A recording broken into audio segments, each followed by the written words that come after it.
जीव विज्ञान की आज की कक्षा में आप सभी का स्वागत है।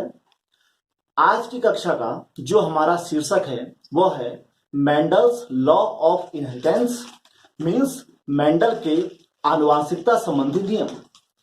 आनुवांशिकता या इनहेरिटेंस से हमारा तात्पर्य है कि एक जनरेशन से दूसरी जनरेशन में गुण कैसे जाते हैं। तो मेंडल ने इसको पता लगाने के लिए मटर के पौधे पर विभिन्न प्रयोग किए और उनके आधार पर उन्होंने अपने आनुवांशिकता संबंधी नियम प्रस्तुत किए। इसलिए मेंडल को फादर ऑफ जेनेटिक्स यानी कि आनुवांशिकी का जनक भी कहा जाता है। तो आइए अब हम मेंडल के आनुवांशिकता संबंधी नियमों को देखते हैं और उनके बारे में समझते हैं। तो मेंडल ने आनुवांशिकता संबंधी जो 3 नियम दिए वो क्रमशः हैं। पहला नियम है law of dominance, second one is law of segregation. It is also known as law of purity of gametes. And third one is law of independent assortment. अब इनको देखें तो मेंडल ने आनुवांशिकता संबंधी 3 नियम प्रतिपादित किए। पहला लॉ है लॉ ऑफ डोमिनेंस, जिसे प्रभाविता का नियम भी कहा जाता है। दूसरा लॉ ऑफ सेग्रीगेशन, सेग्रीगेशन में पृथक्करण, तो इसे पृथक्करण का नियम भी कहते हैं। और इसका दूसरा नाम है purity of gametes. Purity of gametes का मतलब है युग्मकों की शुद्धता का नियम। और तीसरा नियम जिसे कि द्विसंकर क्रॉस भी कहते हैं, इसे हम लॉ ऑफ इंडिपेंडेंट एजॉर्टमेंट मींस स्वतंत्र अप्यूहन का नियम कहते हैं। तो आइए अब हम इनको क्रमशः करते हैं। तो सबसे पहले हम लेके चलते हैं law of dominance. Law of dominance का मतलब है जब 2 शुद्ध फीचर्स वाले पौधों का या किसी भी जीवधारी का क्रॉस कराया जाता है तो प्रथम पीढ़ी में जो गुण निकल कर आता है वह प्रभावी या डोमिनेंट फीचर कहलाता है। इसके लिए मेंडल ने मटर के 2 पौधे लिए। पहला पौधा उसने लिया जो कि प्योर टॉल था और दूसरा जो उसने लिया वो प्योर ड्वार्फ था। आपको यहां पर यह समझना बहुत जरूरी है कि किसी भी लक्षण को, किसी भी फीचर को जीन का एक पेयर शो करता है। यदि ये दोनों के दोनों पेयर, दोनों के दोनों एलील जिन्हें कहते हैं या इनको जीन कह सकते हैं, एक समान है तो उस समय इसको प्योर कहा जाता है। हमने यहां पर प्योर टॉल को कैपिटल टी से शो कर रखा है और प्योर ड्वार्फ को हमने स्मॉल टी से शो कर रखा है। तो अब हम इसमें देख रहे हैं कि both the genes are of same kind, इसलिए ये प्योर फीचर से कहलाएंगे, अर्थात शुद्ध लक्षण कहलाएंगे। तो हमने शुद्ध लंबे पौधे का क्रॉस शुद्ध बौने पौधे से करना है। और हमेशा ये याद रखें, जब भी 2 शुद्ध लक्षणों वाले आपस में क्रॉस करते हैं तो जो पीढ़ी बनकर आती है, जो जनरेशन बनती है, उसे हमेशा F1 जनरेशन या फर्स्ट जनरेशन कहते हैं। अब हम इनका क्रॉस करते हैं। तो जब मेंडल ने मटर के 2 प्योर टॉल और प्योर ड्वार्फ प्लांट्स का क्रॉस कराया तो हम इनको इस प्रकार से शो कर सकते हैं। अच्छा, इसको हम ज्यादा स्पष्ट करने के लिए एक और मेल और एक और फीमेल इसको हम शो कर सकते हैं। अब हम देखेंगे कि एक बॉक्स में एक इस प्रकार से ये बॉक्स में दोनों को हमने फिल करना है। तो हमने देखा इस प्रकार F1 जनरेशन में प्योर टॉल और प्योर ड्वार्फ से इस प्रकार 4 संभावनाएं उत्पन्न हुई। चारों में हम देख रहे हैं कि एक कैपिटल टी है, स्मॉल टी है। तो फर्स्ट जनरेशन में जो फीचर निकल के आया वो आया all the plants are hybrid tall. Hybrid tall से मतलब है कि हर प्लांट का जो जीनोटाइप था उसमें एक कैपिटल टी था, एक स्मॉल टी था। तो सारे के सारे प्लांट टॉल आए। इट मींस जो टॉल फीचर है उसने ड्वार्फ फीचर को डोमिनेंट कर दिया। तो फर्स्ट जनरेशन में पौधों के अंदर लंबापन का गुण निकल के आया, इसलिए फर्स्ट जनरेशन में लंबापन प्रभावी गुण है और बौनापन अप्रभावी गुण है।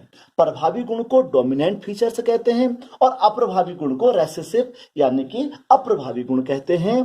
सो मेंडल के प्रथम नियम के अनुसार जब दो शुद्ध लक्षणों वाले पौधों का या जीवों का आपस में क्रॉस कराया जाता है तो प्रथम पीढ़ी में जो लक्षण निकल कर आता है उसे प्रभावी लक्षण कहते हैं और इस नियम को प्रभाविता का नियम या लॉ ऑफ डोमिनेंस कहा जाता है। अब हम मेंडल के दूसरे नियम लॉ ऑफ सेग्रीगेशन यानी कि पृथक्करण के नियम में चलते हैं। हमने देखा था जब दो प्योर फीचर्स वाले प्लांट्स का हमने क्रॉस किया था तो उससे F1 जनरेशन बनी थी और all the plants are hybrid tall TT, सबके साथ हाइब्रिड टॉल बने थे। अब यदि हम इस हाइब्रिड जनरेशन को फिर से क्रॉस कराएं, अब जब हम इस हाइब्रिड जनरेशन को फिर से क्रॉस कराते हैं तो अब यह जनरेशन कहलाएगी F2 जनरेशन। इस समय हमारे पास जो दो फीचर्स हैं वो दोनों के दोनों हाइब्रिड हैं, मींस ये है तो टॉल पर प्योर ना होके हाइब्रिड टॉल है। जब हम इनको क्रॉस कराते हैं तो हम इस प्रकार से देखते हैं, यदि हम इसको भरें तो हमको इस प्रकार से फीचर निकल कर आते हैं। अब हम इसमें देखें तो यदि हम ये जो चार ऑप्शन बने हैं तो इसको यदि हम पूरा 100% मान लें तो 25% देखें तो ये प्योर टॉल आ रहा है, ये है प्योर टॉल 25%। अच्छा, यहां देखें ये हाइब्रिड टॉल है, यह भी हाइब्रिड टॉल है। तो देखें अगर तो हाइब्रिड टॉल का जो परसेंटेज निकल के आ रहा है वो 50% निकल के आ रहा है और जो लास्ट वाला है देखें ये दोनों के दोनों सेम है, मीन्स ये प्योर ड्वार्फ हुआ। तो प्योर ड्वार्फ जो हमारा फीचर से निकल के आ रहा है वो 25% निकल के आ रहा है। यदि हम इनको ओवरऑल जोड़ लें तो हम देखते हैं टॉल का परसेंटेज 75% है और ड्वार्फ का परसेंटेज 25% है। तो इसको हम रेशियो में 3:1 कह सकते हैं। अब इस नियम को हम ऐसे समझ सकते हैं कि मेंडल के पृथक्करण के नियम के अनुसार प्रथम पीढ़ी में जो अप्रभावी गुण छिप गया था क्योंकि वो अपने को शो नहीं कर पाया था, दूसरी पीढ़ी में वह 25% के साथ अपने को शो कर सकता है। इसलिए इसको पृथक्करण का नियम कहते हैं, क्योंकि प्रथम पीढ़ी में यह जो शुद्ध बौनापन था यानी कि प्योर ड्वार्फ जो फीचर था वो फर्स्ट जनरेशन में हाइड छिप गया था, पर वह फीचर दूसरी जनरेशन में पृथक रूप से आ गया। इसलिए इस नियम को पृथक्करण का नियम भी कहते हैं।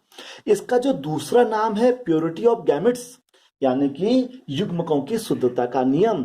इसे क्यों कहते हैं? क्योंकि हमने आपको पहले भी बताया कि जो प्रभावी या डोमिनेंट फीचर होगा जब दोनों के दोनों एक जैसे होंगे तब भी अपने को शो करेगा, या दोनों में से एक भी यदि डोमिनेंट होगा तो वो अपने को शो करेगा।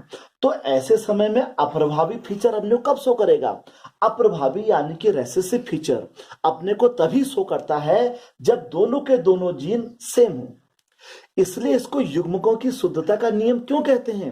क्योंकि अप्रभावी फीचर अपने को पृथक कब करेगा? जबकि वो पूरी तरह से प्योर होगा। So that is why the second law of Mendel's is also known as law of purity of gametes. क्यों? क्योंकि जब तक ये गैमेट्स से प्योर नहीं होंगे तो ये अप्रभावी लक्षण 3:1 के अनुपात में पृथक होकर नहीं आएगा। तो इस प्रकार ये है मेंडल का पृथक्करण का नियम। अब हम चलते हैं मेंडल के तीसरे नियम यानी कि स्वतंत्र अपयोहन का नियम। आपको यहां पर यह बता देना बहुत जरूरी है कि जो शुरू के दो नियम हैं वो एक संकर क्रॉस यानी कि मोनोहाइब्रिड क्रॉस है। मोनोहाइब्रिड से हमारा तात्पर्य है कि जब हम ऐसे दो पौधे या ऐसे दो फीचर्स में क्रॉस करते हैं जब दोनों जीव या पौधे एक एक लक्षणों में भिन्न होते हैं तो मोनोहाइब्रिड कहते हैं। वो टॉल था, वो ड्वार्फ था।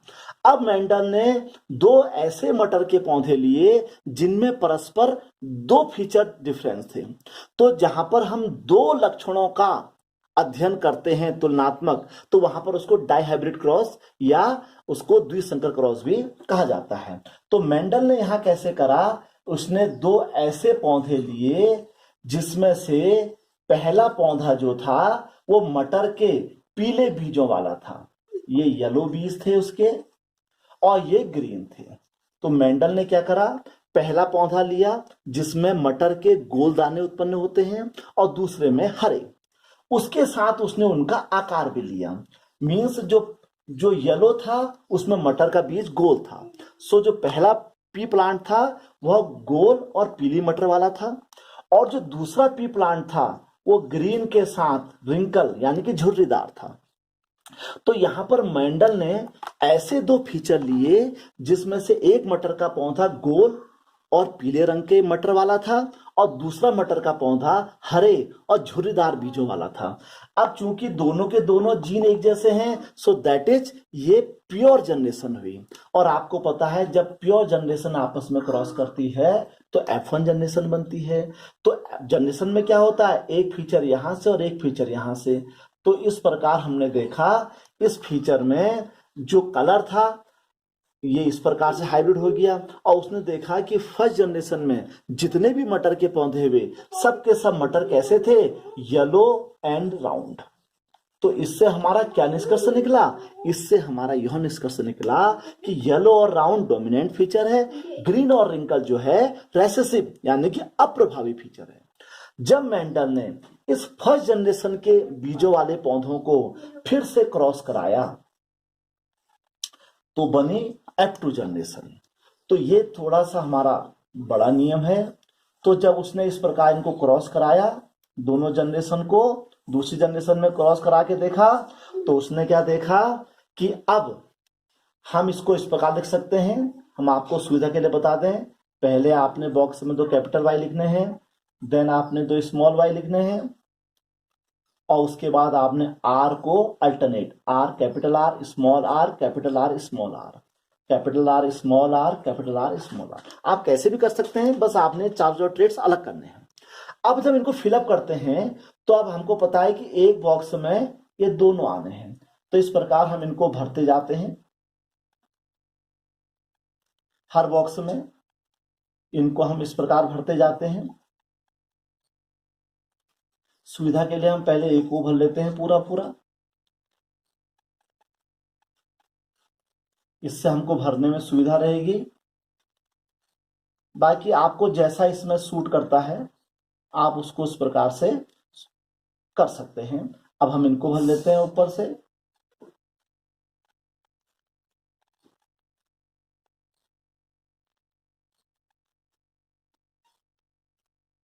ऐसे इसको भर लेते हैं। ये इस प्रकार हमने देखा जब हम डाइहाइब्रिड क्रॉस करते हैं तो दूसरी जनरेशन में 16 ऑप्शन निकल के आते हैं। इन 16 ऑप्शन को जब हम यहाँ पर पर्टिकुलर डिवाइड करते हैं तो हम देखते हैं कि इसमें 4 प्रकार के फीचर निकल के आते हैं। पहला येलो राउंड, दूसरा येलो रिंकल, तीसरा ग्रीन राउंड और चौथा ग्रीन रिंकल। अब हमको पता है जो डोमिनेंट होता है वो अपने को एक में भी शो कर लेता है। तो हम इसमें देखें तो यदि हम इसमें देखें तो ये yellow round yellow round yellow round yellow round yellow round yellow round, इसको मैं इस प्रकार शो भी कर लेता हूं, yellow round and this is yellow round, this is yellow round, yellow round, no this is not, this yellow round and there is no. अब इन्हें काउंट कर लेते हैं, 1 2 3 4 5 6 7 8 9। तो हमने देखा येलो राउंड कितने निकले, 9।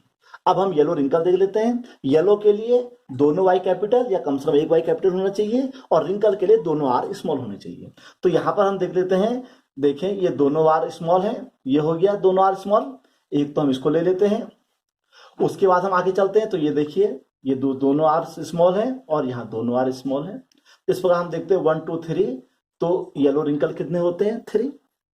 नाउ ग्रीन राउंड, ग्रीन के लिए क्या है, ग्रीन रेसेसिव है तो दोनों के दोनों वाई स्मॉल होने चाहिए, पर राउंड डोमिनेंट है, एक आर भी कैपिटल चल जाएगा।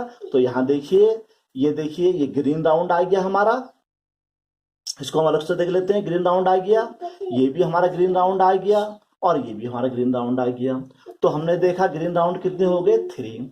और ग्रीन रिंकल मीन्स रेसेसिव, जो आपके ऊपर लिखा है, इसमें एक ही है ग्रीन रिंकल, जिसे कहते हैं 1। तो हमने देखा इसमें जो फीचर थे वो 9:3:3:1 के हिसाब से सेग्रीगेट हो गए। अर्थात मेंडल के इस नियम के अनुसार जब हमने पेरेंट्स प्लांट लिए थे तो उसमें येलो के साथ राउंड कंबाइंड था, जबकि ग्रीन के साथ रिंकल कंबाइंड था। पर हमने देखा कि सेकंड जनरेशन में येलो राउंड आपस में साथ साथ नहीं रहे, बल्कि येलो के साथ रिंकल भी आ गया, और ग्रीन रिंकल में ग्रीन के साथ राउंड भी आ गया। तो मेंडल ने अपने इस एक्सपेरिमेंट से हमको यह समझाने का प्रयास किया कि किसी भी ऑर्गेनिज्म में, किसी भी पौधे में या जीवधारी में जो ट्रेट होते हैं, जो फीचर्स होते हैं, वो हमेशा क्या होते हैं, बाउंड अप नहीं रहते हैं, बल्कि वो क्या होते हैं, एक दूसरे से स्वतंत्र रहते हैं। क्यों, येलो के साथ राउंड था, पर दूसरी जनरेशन में येलो के साथ रिंकल भी दिखाई दिया। तो that is known as law of independent assortment, means स्वतंत्र अपव्यूहन का नियम। तो इस प्रकार आपने देखे मेंडल के आनुवंशिकता संबंधी नियम। मेंडल ने मटर का पौधा क्यों लिया, ये क्वेश्चन परीक्षा में बहुत बार आता है, क्योंकि मटर का पौधा इजीली अवेलेबल हो जाता है, एनुअल पे होता है, साल में हो सकता है आराम से, आप उसके कई वैरायटी उसके अंदर पाई जाती हैं। तो परीक्षा में मेंडल का नियम बहुत बार पूछा जाता है। तो मेंडल के आनुवंशिकता संबंधी नियमों के कारण ही मेंडल को फादर ऑफ जेनेटिक्स या आनुवंशिकी का पिता भी कहा जाता है। अगली कक्षा में हम किसी अगले टॉपिक के साथ आपके साथ मिलेंगे। धन्यवाद।